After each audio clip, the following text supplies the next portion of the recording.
So I'm a fifth year architect at Kennesaw State University. But yeah, Right. So how many of the precast classes have you taken there? so I've taken two classes now, one last semester and one this semester. Okay. And so with the first semester, what was that class all about? So that was the actual studio class that we got to take. Mhm. It was all about learning about the different types of formworks and concrete, and then getting into the pre-stressed precast and seeing how it all develops into the larger scale building. So we started on some small scale modules that we all got to develop ourselves. Then we moved into some larger groups. We did groups of three or four, or two or three, and we started to create one module at a larger scale. And from there, we split up into teams of two and got to design a building that was a total precast building. And you had to get all the details, the structure, all the good stuff. Mhm. Oh, okay. And then I understand as part of that, you took a trip to New York. Yes, we did. We had the opportunity as a studio to go to New York with our professor, Giovanni Loretto. He was able to take us and get us to see New York City in a different way, because New York City has had the opportunity to grow and to be able to use a lot of precast in a lot of their newer buildings and some of their older buildings too that you would never guess is precast. Is precast. It's pretty cool. We got to go see like the Domino Tower and stuff like that. So it was a lot of fun. We did get to go see the new little island, which is like this massive park over the water. Mhm. It's really cool, and all the structure underwater, and as it comes out, it's fully precast as well. So Oh. that was cool to see that it's been developed to be able to do so many things. Do you think it's really important as an architecture student to travel? How does that affect your studies? So I think in that sense, it's really good because you get to go see real world examples and see how the professionals are starting to use these technologies that you're barely learning about and starting to touch on, and see what it could evolve to later on.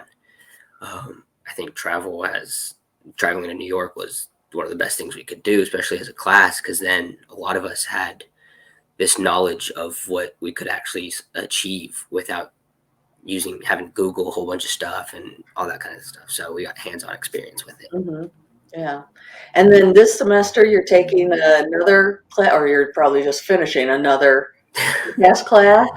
It was a precast concrete elective course that Hmm. was given to us. It's the first time that this course has been given at Kennesaw, so it was a smaller Hmm. class, more of like we were more guinea pigs to see how the course would flow. Hmm. So we had a lot of freedom in what we got to do. So with Professor Collins, Jeffrey Collins, this was a different professor. We got to explore how 3D printing formworks and modules, and how all these different methods of fabrication can be used to create molds for precast concrete.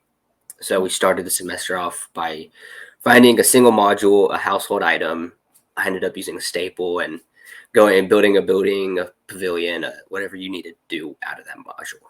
Then we moved on to doing some 3D print research and how 3D print is being developed to design homes, walls, bridges, all that kind of stuff, just so we got a better sense of what 3D printing was. Hmm. And from there, we developed modules as well. And then we started seeing how 3D printing could become the mold for a module to which we cast it. So we started casting in resin and in plaster just to see different materials, how they would react with the plastic. Because the 3D print being plastic, some materials get too hot, some materials uh, the 3D print can leave different marks on it, different patterns, that kind of stuff.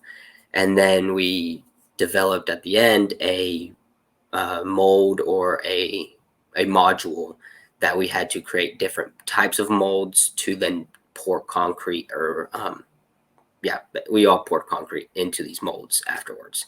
So it was good to see how different kinds of molds have to be assembled so that you can reuse the mold as many times, which is the sense of precast.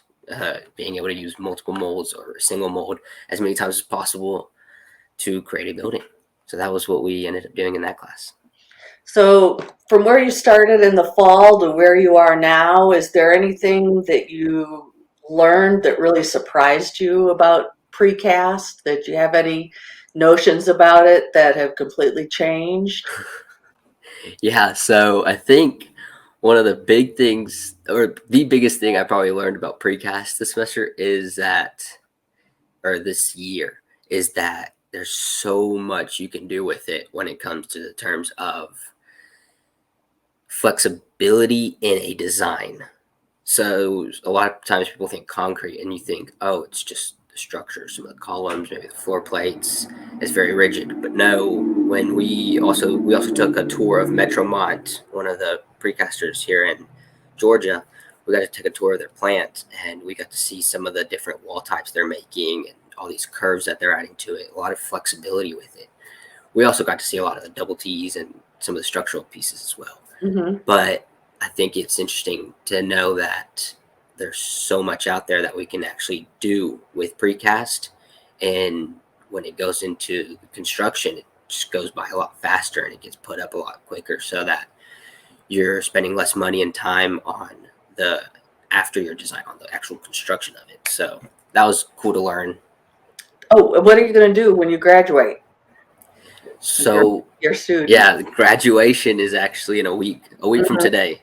And I'm going to be taking a month off to travel some, learn some more about different cultures and see what is out there.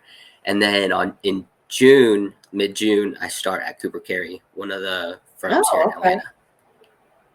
I think, okay, so these aren't my words exactly. I was Okay. actually at the conference and I actually got the opportunity to present my project from last semester at a Mhm. PCI Georgia Carolinas meeting Oh, here that was okay, hosted here in Kennesaw. good. Mm-hmm. Um, and one of the things Jim Voss actually told us and told everybody there was that the students of today are the future for design tomorrow. So he played a little joke and he said, we want the students to start designing in precast and using concrete. We don't want them to go out there and use steel and wood. What? So maybe that's one thing, is telling them to invest in the students, because I also do believe that the students under us, the first, second, third, fourth years, are going to achieve even greater things than we probably will.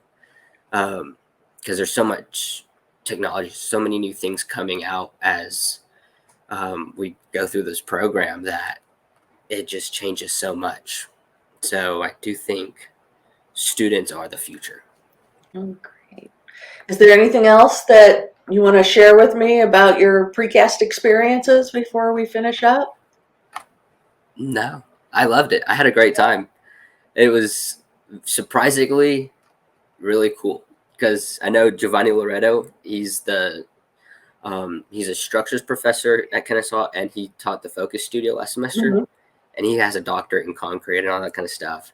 And he says it's always really boring, so he skips to the fun stuff when he teaches us. But for this past semester, he actually had to go through some of the boring stuff, as he says. But I found it really interesting just to learn about different mixed designs and different ways of getting that concrete to um, be used. So I thought it was really cool. Good. Well, that was fantastic. Thank you. No, thank you. Yeah.